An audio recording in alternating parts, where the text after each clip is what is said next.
गुरुर्ब्रह्मा गुरुर्विष्णु गुरुदेव महेश्वर गुरुर्साक्षात् परं ब्रह्म तस्मै श्री गुरवे नमः। শ্রী সাইনাথ স্তবন মঞ্জুরি দাশগুরু মহারাজ কৃত এক অসামান্য প্রশংসা স্তুতি যা তিনি রচনা করেছিলেন তার সদ্গুরু শ্রী সাইনাথ মহারাজের উদ্দেশ্যে। এটি উনি রচনা করেছিলেন 9 সেপ্টেম্বর 1918 সালে ইন্দোরের কাছাকাছি নর্মদা নদীর তীরের চড়ায় বসে। বলা হয় এটি রচনা হয়েছিল তার সদ্গুরু সমর্থ সাইনাথের মহাসমাধি অর্থাৎ 15 অক্টোবর 1918 সালের মাত্র 7 দিন আগে। যদি তিনি এই সময় তার সগুণ রূপে বিরাজমান ছিলেন, তাই এই প্রশংসা স্তবটি তাকে দিয়ে মঞ্জুর করিয়েছিলেন দাশগুরু মহারাজ। সমস্ত সাই ভক্তদের কাছে এর অতুলনীয় মহিমা এবং এর গৌরব এবং এর অতুলনীয় গুরুত্ব যা আমরা নতমস্তকে স্বীকার করে নিই। আসুন আমরা শুনি শ্রী সাইনাথ স্তবন মঞ্জুরি। আমি নতমস্তকে প্রণত করি গণেশকে। হে ময়ূরেশ্বরা, তোমার উপরে আমরা নির্ভর।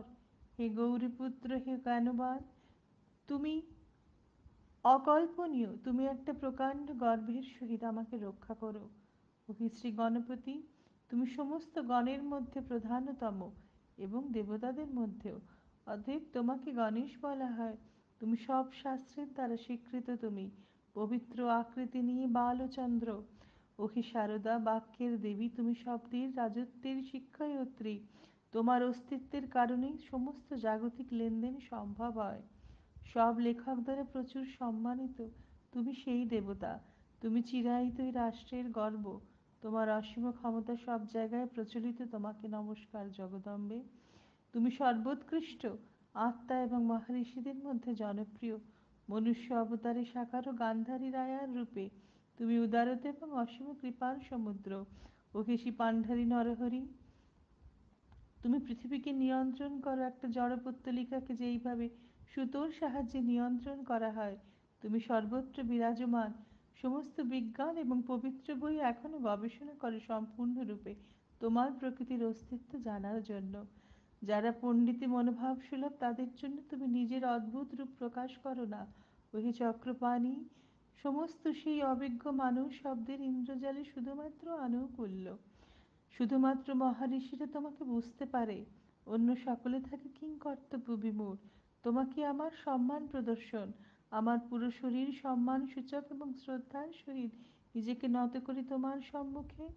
ওহ তুমি পঞ্চমস্ত বিশিষ্ট শঙ্কর, তুমি তুমি খুলির মাল্যের পরিধান। ওহে তুমি নীলকণ্ঠ দিগম্বরা।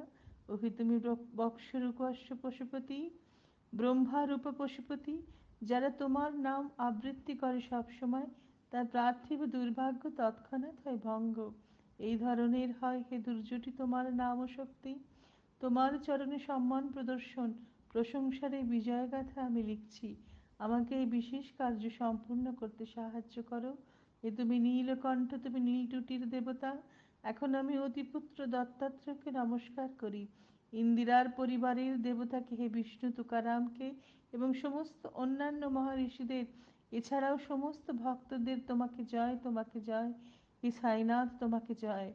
পাপীদের এবং করুণাময়ীদের উদ্ধারক, আমি তোমার চরণে মাথা রাখি। এখন আমাকে সুরক্ষা করো। তুমি সারা বিশ্বের সুখের আবাস।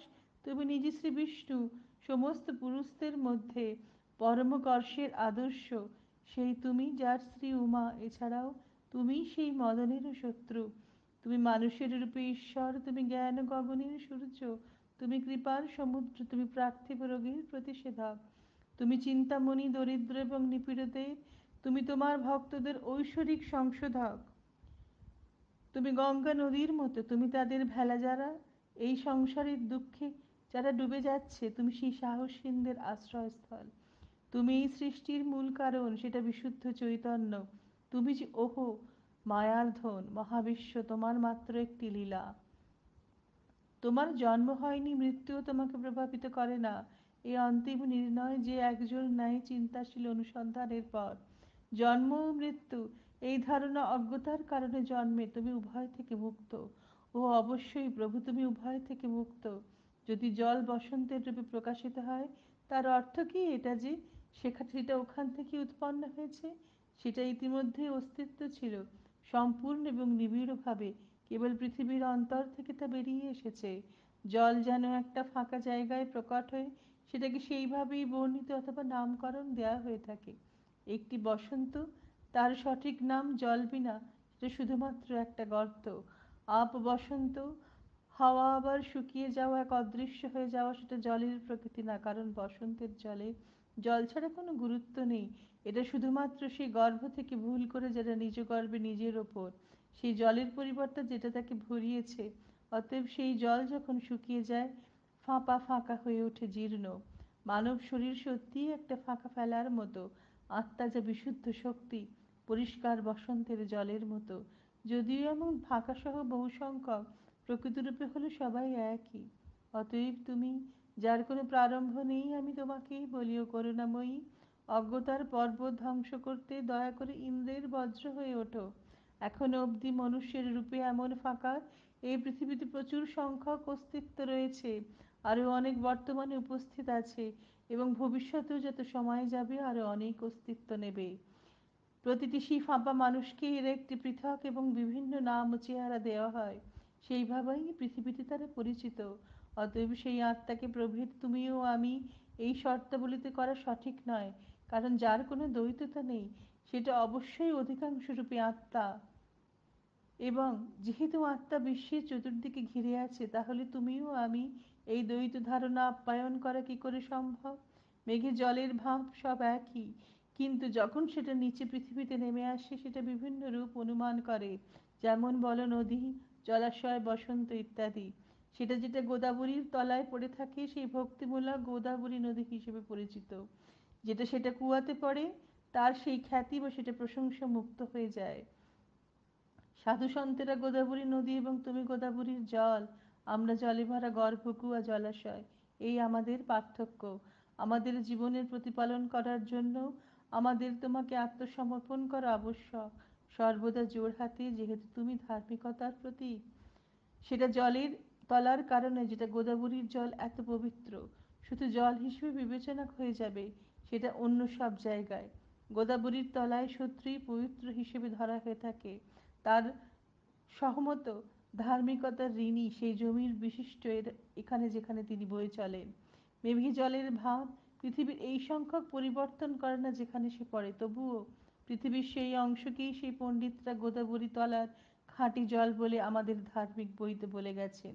অন্যান্য সেই জায়গায় জল পড়েছে যেটা সেই মাটির গুণকীর্তন করেছে, নোংরা তিক্ত নোনতা সেটা হয়ে গেছে, যদিও প্রকৃতভাবে সেটা আসলে মিষ্টি।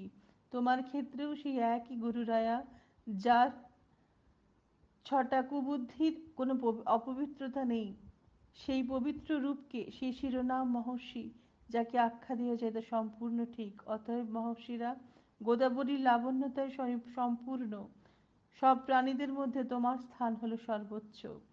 সৃষ্টির শুরু থেকে গোদাবরীর অস্তিত্ব ছিল, সবসময় সেটা জলপূর্ণ ছিল, এবং আজ পর্যন্ত সেই জলের কোনো অভাব ঘটেনি। দেখো, রাবণের শত্রুরাই গোদাবরীর তীরে এসেছিলেন, কিন্তু তার জলে বয়ে গিয়েছেন। আর বর্তমানে যেই জল বইছে, সেটা পুরাতন জলের থেকে আলাদা। শুধু জলের তল একই থাকে, নদীর জল সমুদ্রের জলের মধ্যে ভেসে যায়। পবিত্রতা চিরন্তন সেই নদীর আজকের তারিখ অবধি। প্রতি বছর পুরাতন জল ভেসে যায় এবং নতুন জল নদীর তলায় ভেসে আসে।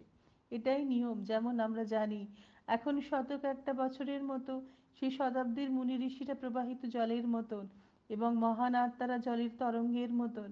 এই ঋষিদের মধ্যে যারা গোদাবরীর মতন প্রাথমিক শতাব্দীতে, তাদের একটা বন্যা হয়েছিল, সনত সনক সনন্দন। ওনাদের পরে এলেন নারদ এবং ভূমভর, ধ্রুব, প্রহ্লাদ, শক্তিশালী রাজা বলি, শবরী, অঙ্গদ, ভার্যকুমার, বিদুর, গোপী গোপিকা। সুতরাং অনেকে এসেছেন বর্তমান সময়, অতীতের প্রতিটি শতাব্দীতে। এরম অনেক বন্যা বারবার এসে গেছে যা আমি বর্ণনা করতে অক্ষম। এই বর্তমান শতাব্দীতে পবিত্র গোদাবরী নির্দিষ্টভাবে এই আমি আপনাকে জলমগ্ন করেছে তোমার রূপী ওই সাইনাথ। অতএব তোমার ঐশ্বরিক চরণে আমি প্রণাম করি মহারাজ, আমার ত্রুটি তুমি নজরে নিও না, আমার অনুরোধ। আমি একটা গরিব হতভাগ্য জ্ঞানহীন মানুষ, সর্বশ্রেষ্ঠ পাপী কুঅভ্যাসে ভরা, কিন্তু আমাকে তুমি দূর করো না। লোহার অন্তর্নিহিত ত্রুটি পারিষা অগ্রাহ্য করে না। গ্রামের ছোট নদী জলভর্তি গর্ত বা পুকুরকে গোদাবরী বাতিল করে দেয় না। আমি কুঅভ্যাসে ভরপুর, তোমার কৃপা দৃষ্টিতে করে দাও সেগুলিকে ধ্বংস। শুধু এটাই এই দাসের অনুরোধ। যদি একবার পারিষার সংস্পর্শে এসে লোহার অন্তর্নিহিত ত্রুটির কোনো পরিবর্তন না হয় গুরুরায়া, তাহলে সেটা পারিষার সম্মানহানি নয় কি? আমাকে পাপী হতে দিও না, নিজেকে তুচ্ছ তাচ্ছিল্য করো না। দেখো তুমি পারিষা, আমি লোহা, আমার ভারমুক্তি তোমার দায়িত্ব। একটা শিশু সবসময় ভুল করে, তবে একটা মা তাকে কখনো বকে না। এই স্মরণে আমাকে তোমার করুণা প্রদান করো।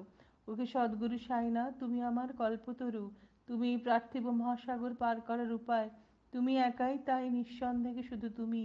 তুমি কামধেনু, তুমি চিন্তামণি, তুমি জ্ঞান প্রকাশের সূর্য, তুমি সমুনের বিরাট খনি, তুমি স্বর্গের সিঁড়ি। ওহ ধর্মনিষ্ঠ, তুমি সবচেয়ে পবিত্র ও শান্ত এবং স্বর্গসুখের প্রতিমূর্তি ও স্বয়ং সর্বশ্রেষ্ঠ অদ্বৈত জ্ঞানের মহাসাগর। ওহ বিজ্ঞ পুরুষদের মধ্যে শ্রেষ্ঠ অবতার, ক্ষমা ও শান্তির আলয়, ভক্তদের আশ্রয়স্থল, সর্বশ্রেষ্ঠ, আমায় আশীর্বাদ করো, আমায় আশীর্বাদ করো। তুমি সদ্গুরু মছিন্দর, তুমি মহাত্মা আলন্দর, তুমি নিদ্রাধিনাথ, তুমি জ্ঞানেশ্বর, তুমি কবির, তুমি শেখ মোহাম্মদ একনাথ, তুমি তুমি বোধলা, তুমি সভাতামালি, তুমি সত্যি রামদাস, তুমি তুকারাম, তুমি সাইনাথ, তুমি সখা, তুমি মানিক প্রভু। তুমি বর্তমান পূর্ণ বিকাশ এবং তোমার নানাবিধ প্রকৃতি বোঝা সত্যিই কঠিন। তোমার বর্ণ এবং ধর্ম সম্বন্ধে জ্ঞান তুমি কোনো প্রাণীর কাছে বিকশিত করো না। কেউ বলে তুমি মুসলমান, কেউ বলে তুমি ব্রাহ্মণ, সুতরাং কৃষ্ণের মতো তুমিও অবর্ণনীয়। এই কৃষ্ণকে লক্ষ্য করে বিভিন্ন মানুষ বিভিন্ন নামে ওনাকে ডাকত। কেউ বলতো যদুভাষণ, কেউ বলতো রাখাল, যশোদা বলতেন সোনামণি, কংস বলতো মহাদুষ্টু, উদ্ভব বলতো প্রীতম, অর্জুন সর্বজ্ঞ নামে ডাকত। সুতরাং ওহে গুরুরায়া, প্রত্যেক ব্যক্তির নিজের উপসংহারে তার নিজের মানসিক মনোভাব নির্দেশক নাম তাদের দ্বারা প্রদান। মসজিদ তোমার বসতি, তোমার কান বিধানও নেই, তোমাকে ফতিয়া প্রস্তাব করা, মুসলিম বলা তোমার খুব যৌক্তিক। তুমি স্বয়ং ব্রহ্মা, বর্ণের এবং ধর্মের তোমার কোনো প্রাসঙ্গিকতা নেই। তুমি সর্বশ্রেষ্ঠ গুরু, তুমি বিশ্বের সৃষ্টিকর্তা। হিন্দু মুসলমানদের মধ্যে প্রতিদ্বন্দ্বিতা ছিল, তাই ঐক্যতা এবং বন্ধুত্ব আনার জন্য মসজিদ ও অগ্নির উপাসনা তুমি আলিঙ্গন করেছিলে তোমার লীলা ভক্তদের দেখানোর জন্য।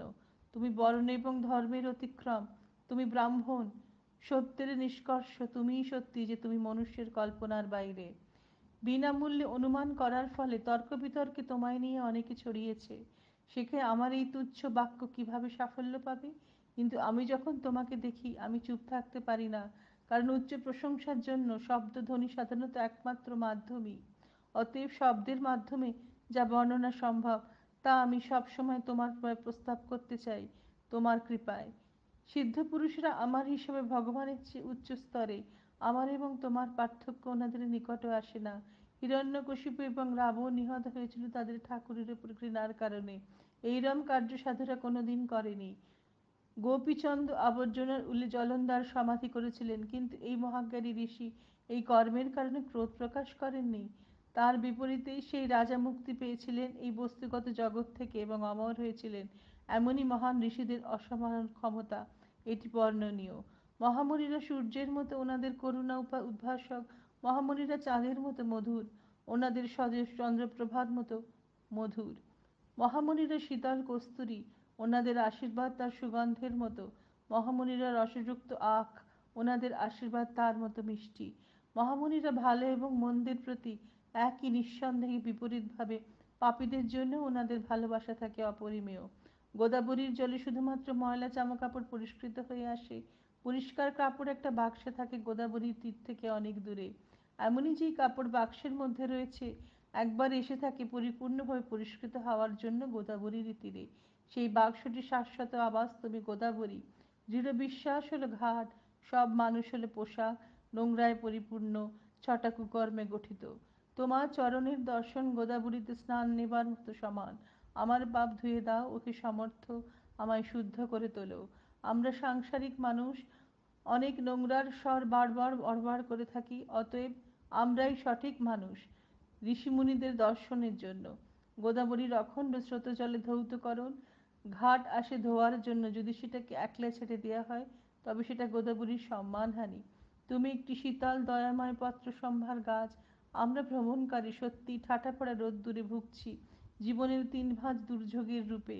সেই জলজলে তাপ থেকে ওহে দয়াময়ী আমাদের রক্ষা করো। ওহে গুরুরায়া, তোমার সদয় কৃপাময় শীতল ছায়া অসাধারণ।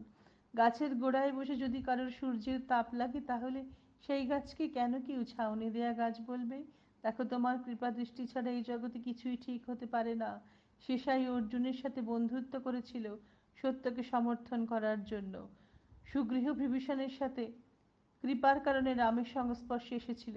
সাধু সন্তদের কারণে শ্রীহরির জয় গর্ব হয়েছে। ব্রহ্ম নিরাকার হওয়ার ফলে বেদও সেটা ব্যাখ্যা করতে পারে না।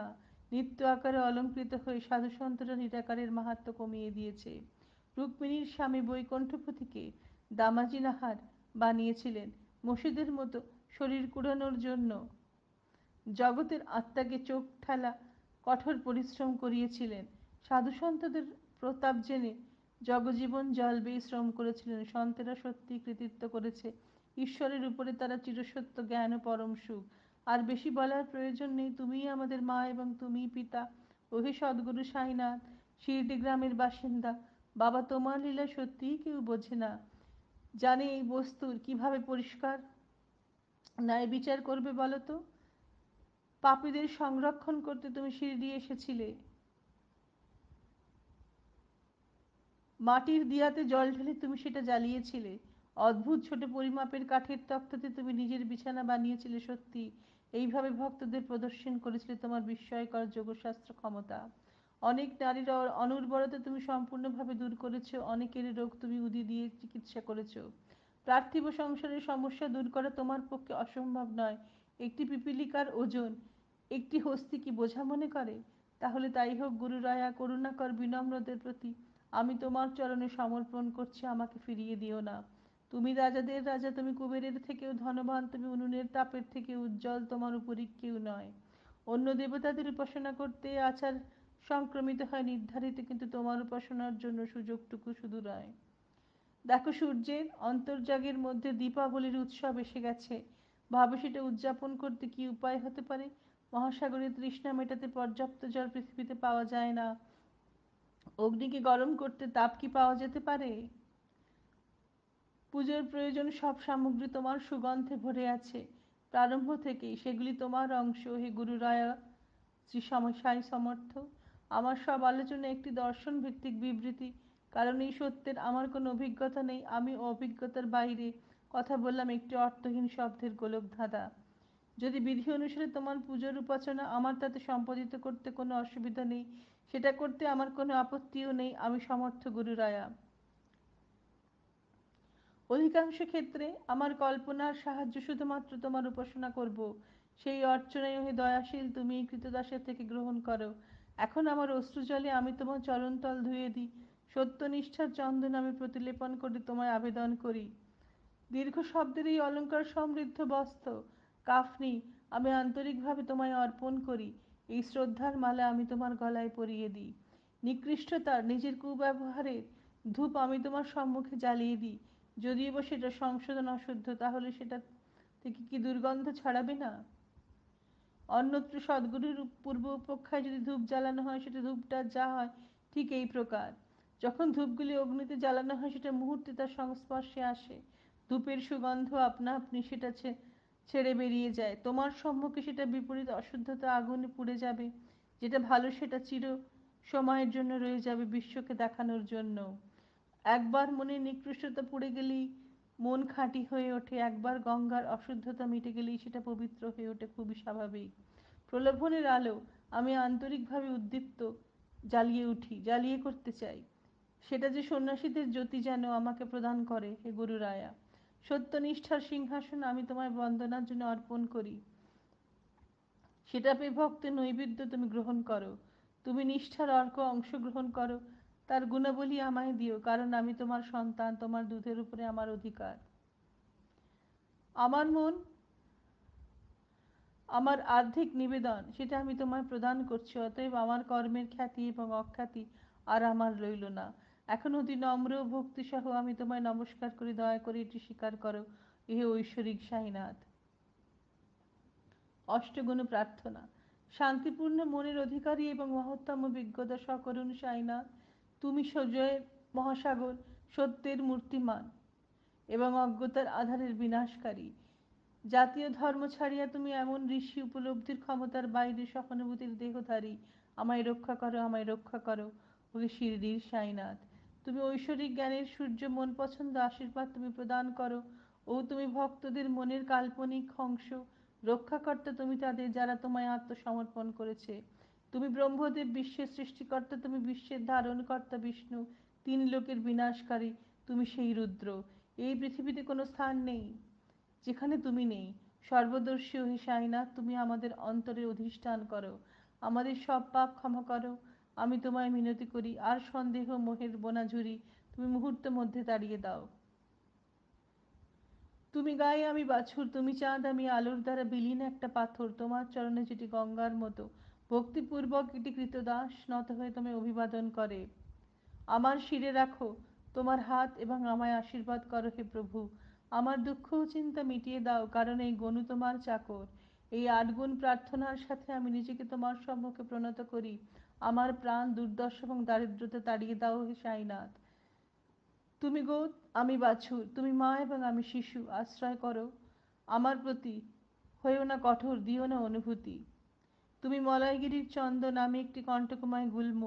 তুমি জীবন দান করার গোদাবরীর জল, আমি সর্বশ্রেষ্ঠ পাপী। যদি তোমার দর্শনের পরে আমার পাপী মনের ময়লা থেকে যায় অপরিবর্তিত গুরুরায়া, তাহলে তোমায় কি চন্দন বলে ডাকবে? কস্তুরীর সম্পর্ক ময়লাকেও মূল্যবান করে তোলে, ফুলের সুগন্ধ ছড়িয়ে যায়।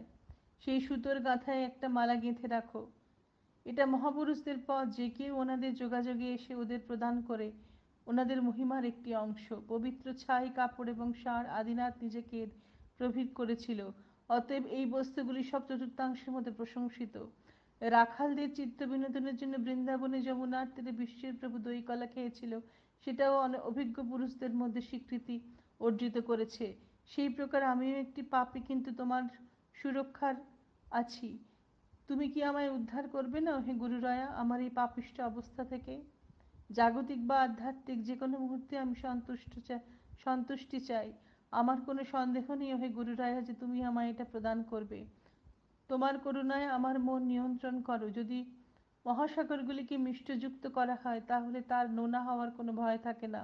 মহাসাগরগুলিকে মিষ্টি করার ক্ষমতা শুধু তোমার আছে। অতএব দাসগণের এই মিনতি কৃপা করে স্বীকার করো। আমার যা যা ত্রুটি সেসব তোমার। তুমি আধ্যাত্মিক অধ্যাপকদের মধ্যে প্রধানতম, তাই দেওয়াতে কৃপণতা করো না। এখন এত বেশি কথা বলা কি উচিত?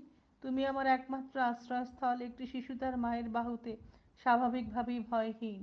তাহলে তাই হোক, প্রশংসার এই স্তব গান যে কেউ ভালোবেসে পড়বে, তাদের মনস্কামনা পূর্ণ করো এ পালনকর্তা। এই স্তবগানের প্রতি তোমার আশীর্বাদ আমি প্রার্থনা করি।